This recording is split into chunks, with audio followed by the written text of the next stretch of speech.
You can go back and you can fix things, you can tweak things, you can change things based on the lessons that you've learned. That's kind of a game changer as far as mindset, because it takes the pressure off of having to be perfect and having to be what it's going to be forever. You can always go back and fix it.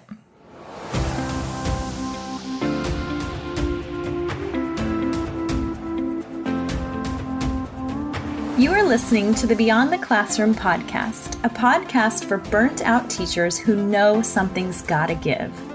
After teaching for 14 years and feeling completely burned out for way too long, in May of 2022, I made a big decision and left the classroom. I now help burnt-out teachers like you take back balance and joy so you can wake up every day loving your life. In this podcast, we'll explore who you are beyond the classroom, whether you're considering leaving or wanting to make changes so you can fall in love with teaching again. Either way, I understand what it's like to be living a life that looks fun and cute on the outside. You know, summer's off, playing all day, off at 2 o'clock every day, but actually feels miserable and draining. I'm your host and coach, Sandy Patterson, and I'm so excited to help you step into your fullest potential and believe in that potential to make an impact on the world, not just survive each day. Are you ready? Let's do this. Hello, and welcome back. We have another episode of the Beyond the Classroom podcast today. And like always, I am so happy you're here today to spend a few minutes. Today, we're going to talk about perfectionism. And coming from me, anybody that knows me in real life knows that I am a perfectionist all the way. So I thought this was a good topic to chat about because it can affect us in so many different ways. And perfectionism can be a really great thing, but it can also stop us from doing things that we really want to do. And it can look a lot of different ways. So today we're going to chat all about perfectionism. So have you ever wanted to do something, or you've planned to do something, or you have something planned to do right now, and you haven't quite done it yet because you're waiting for the right time, or you're waiting maybe until you have more time, or waiting to make that move until everything is in order or in place, waiting until that moment that everything is perfect, that elusive moment where everything just falls right into place. And you could replace that word perfect with done, waiting until everything else is done or everything is ready to go. If you're a type A people-pleasing, perfectionist, overachiever type like me, these phrases are probably part of your regular vocabulary, whether you realize it or not. And this is kind of an uncomfortable topic, like I said, for me, because I am all of these things that we just listed, and every day I'm working on how I can make sure that they're not impacting me in a negative way, but using these things to fuel me forward. And I hope the same for you. So today we'll talk about how perfection is a form of self-sabotage that can and will hold us back. But the good news with that is that we can flip the script on this and not let it trip us up or stop us from achieving amazing things. And like I said, I think it's important to talk about, because once you notice how the stalling until everything is ready tactic can trip you up, you'll be able to move forward quicker to meet those goals of yours. So what is perfectionism? Perfectionism is the tendency to strive for perfect, right? Those ideal results. And I've taken numerous personality tests, and I always pop up as a perfectionist. And I always want things to be basically perfect. And for me, I don't want to waste my time doing something if I don't know for sure it's going to work or if it's going to be well received. Can you relate to any of that? And really though, nothing is a waste of time because there's a lesson to learn from everything, but you get what I mean. So you have to take the action in order to figure out if it's going to work or be well received. So there's that. But now perfectionism can be a problem because it can be a form of self-sabotage, like I said before. So this is when you consciously or unconsciously place obstacles in front of yourself and set yourself up for failure, since goals are hard to achieve, right? If you actually block that path towards them. And the waiting game can be that huge block in your way, waiting until I'm ready, waiting until things are right, waiting until I have more information. That is a form of self-sabotage because it's stopping you from taking action. And sometimes on the other end of that, we're scared that we'll actually achieve the goal that's on the other end. Like what happens next? Like when I achieve that. Sometimes we try to put those blocks in the way because we're scared if we actually try and it doesn't work, that will be considered a failure. So our brains will try to tell us all of the reasons why it's just easier to put it off, right? Wait until everything's ready. Wait until I have more time. Wait until I have, like I said, more information, or when the timing is right. Does that even exist? I don't even think that exists. So when we wait to do something until we feel ready or until everything is perfect, we never move forward because there is no instance where everything is perfect. That does not exist. Prepared? Yes, you can be prepared, but perfect? No. It's one thing to have information and a plan, right? I'm not saying just jump blindly off of the edge, but it's another thing to hold off taking action completely because you're waiting for that information and plan and everything to be exactly, completely right and perfect and in place. You can fill that blank in with basically any word. I've talked to so many teachers about this too, and many of them tell me that they're wanting to do things, to make moves, and even to take smaller steps, not anything huge, but they're waiting until they have more time. This is something I hear a lot. I'm gonna get to that when I have more time. And there's never going to be more time. Like, have you ever felt like you have enough time? No, let alone any extra time. I know I have never felt like that. So a year from now, you're going to wish that you had started today, right? So what can you do when you notice yourself stalling, waiting, not even necessarily for the perfection or I'm not ready, but waiting until everything is ready or done or perfect or in order? When you notice yourself doing that or stalling like that, there are a few things that you can do to kind of propel yourself forward. And again, the first step in anything is always just noticing what's happening in your brain, noticing where it's coming from and why it's there, and then pushing forward. So I'm going to give you these things here that you can do when you notice yourself saying, I'm going to wait until everything's ready. I'm going to wait until everything else is done. I'm going to wait until the circumstances are perfect. It doesn't exist, so just get moving. And here are a couple things that you can do. So number one is to set a timeline. Give yourself a deadline and then stick to it. So the big question is always by when. I want to do this by when. If you just have an I will statement, and this can be for anything. I'll go live on Instagram. I will quit my job and find a new one. I will start exercising. I'll start eating healthy. There's really no urgency to it. It could be tomorrow. It could be a year from now. It could be 5 years from now. It could be 50 years from now, right? There's no urgency to it and there's no timeline. And we're all teachers and we know what SMART goals are. And if you're not a teacher, SMART goals are basically measurable goals with a timeline. If the I will statement is just floating around without a time frame or a date, it could really be any time. I'll go live on Instagram in 3 years. That's not going to help you make any progress, right? So I say, great, you're going to go live on Instagram to start marketing your services, but by when? What's the date? What's the time? Okay, you're going to quit your job. That's wonderful. You're going to find a new passion, a new job, a new path. But by when?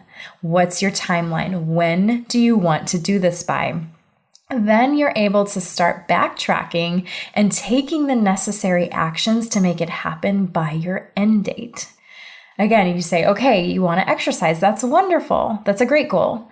How many times a week? When are you going to start? When are you going to schedule that into your day? Being very specific about your timeline, your deadline, not even necessarily a deadline, but a time that you just want to start by, right? You have to put a date on things and then just start taking that imperfect action to make it happen. It doesn't have to be perfect. And I know, again, that's way easier said than done, especially for me, the seriously recovering perfectionist here. Even if you can shift your mindset to find the lessons in everything, even in the chaotic messes, it's all worth it, right? Number 2, you can tell someone about your goals. So tell someone about what your goal is and what you're hoping to accomplish. There is absolutely something to be said for accountability. And I know for me, if I tell someone about my goal, like what I'm doing, I'm going to stick to it more so than if I just kept it to myself and promised myself. Is this the same for you? I'm guessing probably. And if I know someone is going to be checking in on me and is maybe relying on, if I know someone is going to be checking in on me or is relying on me to do something, I'm going to do it. Again, that's probably the people-pleasing perfectionist in me, but it's going to help me move forward if I tell someone about my goals. And this is one of the things that I love about coaching is the accountability piece from someone who is outside of my personal circle, who's helping to push me forward and holding me accountable when I say I'm going to do something. She makes sure to check in and make sure that I did it. And if I don't do something, or I said I was going to do something and then I don't, my coach helps to hold me accountable, and we talk through about what is standing in my way, like what is popping up, what's getting in my way, why are you not completing this task that you said you needed to get done or you needed to do to move you forward. And it's usually always the perfectionism in me, right? But she helps talk me through that goal and get past the obstacle so I can continue to progress and move forward. Number 3 here are a few affirmations that you can try on or things you can tell yourself when you're doubting yourself or moving forward. I love to put affirmations on stickies. They're all over my computer, all over my house, basically. My family thinks I'm a little bit crazy, but I don't care because I want to see them all the time. They're like right at the forefront.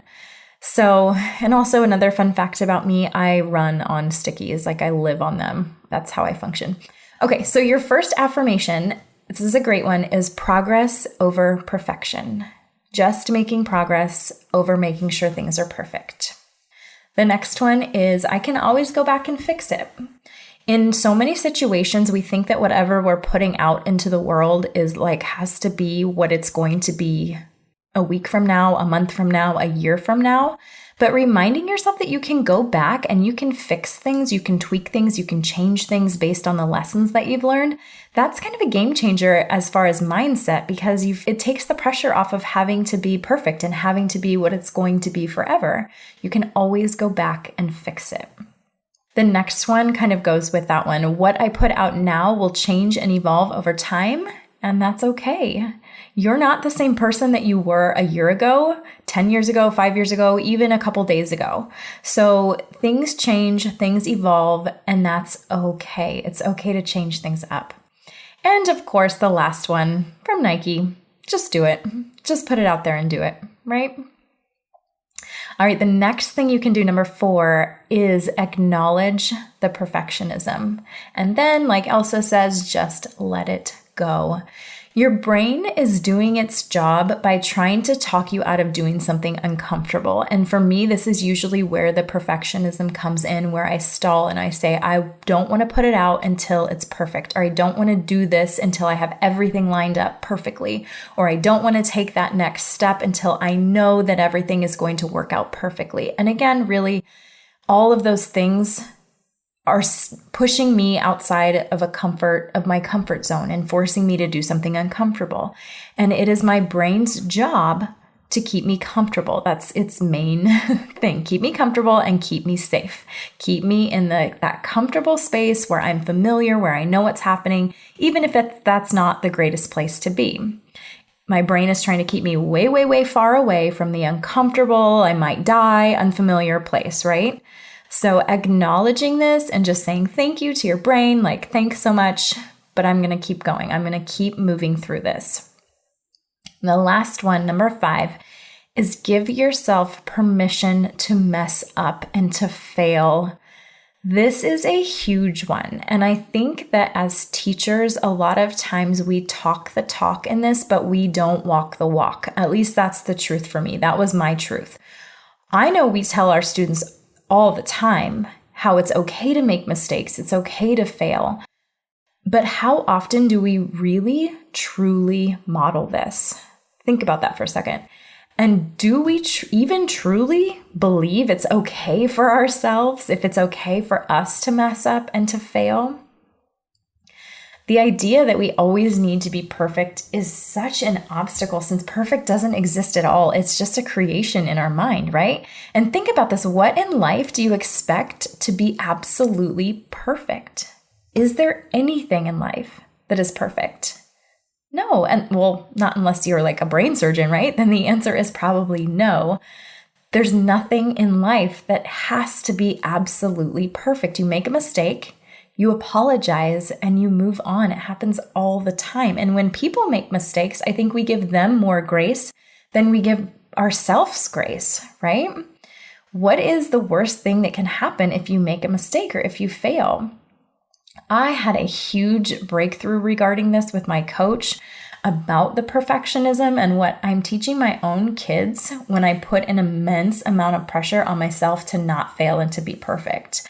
And as a mom, like I truly, truly believe this deep down, and I want my kids to know, and I wanted my students to know too, that it's okay to fail. I truly, truly believe that. I believe in the growth that comes with failure, the growth that comes from failing or making a mistake and then getting up and figuring out how to handle it and move forward. And I realized that I needed to model that for them and truly believe it for myself, because I was like, oh my goodness, as parents and teachers, we do the very, very best that we can. But then once you realize, I'm like, oh my gosh, my perfectionism and my need to be perfect all the time, what is that teaching my own kids? Practice what you preach, right?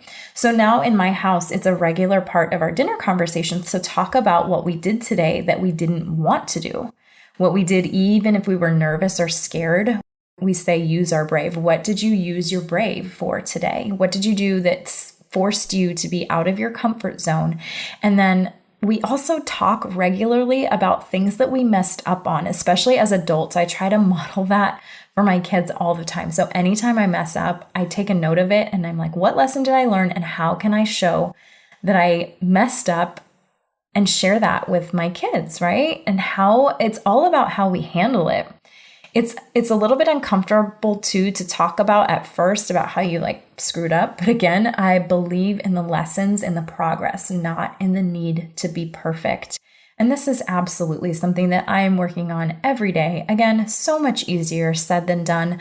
But hopefully today you'll have a few ideas and things to think about as far as perfectionism and stalling and waiting until the right time, waiting until things are in order, waiting for better circumstances, because it's not going to happen, right?